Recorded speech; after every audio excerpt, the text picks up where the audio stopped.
to project you to Buddhahood, as if throwing a stone. He is not going to purify you, as if washing a dirty cloth, nor is he going to cure you of ignorance, like a doctor administering medicine to a passive patient.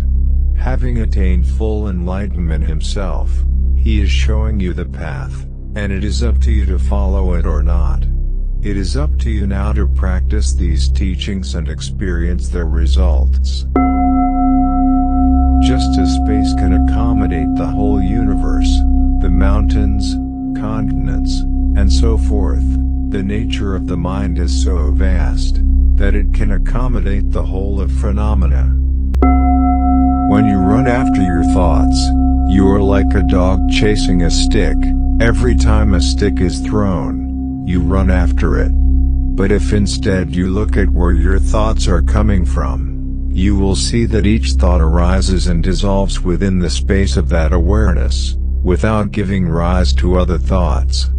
Be like a lion, who rather than chases after the stick, turns to face the thrower. One only throws a stick at a lion once.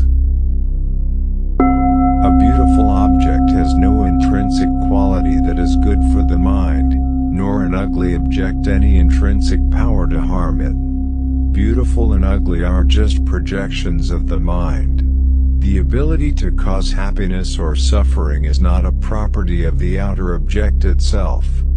For example, the sight of a particular individual can cause happiness to one person and suffering to another. It is the mind that attributes such qualities to the perceived object. Those who seek happiness in pleasure, wealth, glory, power, and heroics are as naive as the child who tries to catch a rainbow and wear it as a coat. In essence, the mind is what is aware of everything. It is a clarity that perceives all external objects and events. But try to find it, and it turns out to be as impossible to grasp and as elusive as a rainbow. The more you run after it, the further away it appears to recede. The more you look at it, the less you can find.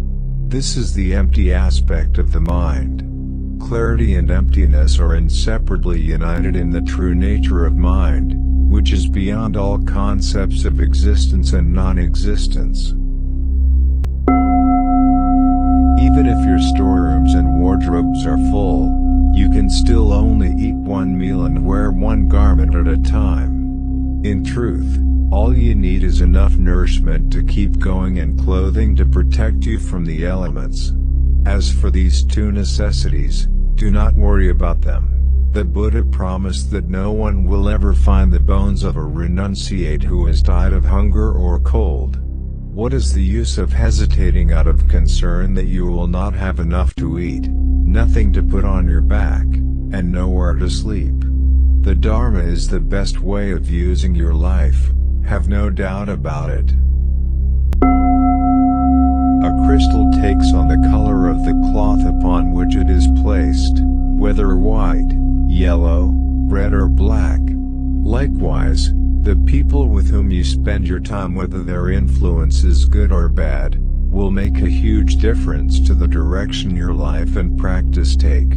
Spending your time with true spiritual friends will fill you with love for all beings and help you to see how negative attachment and hatred are.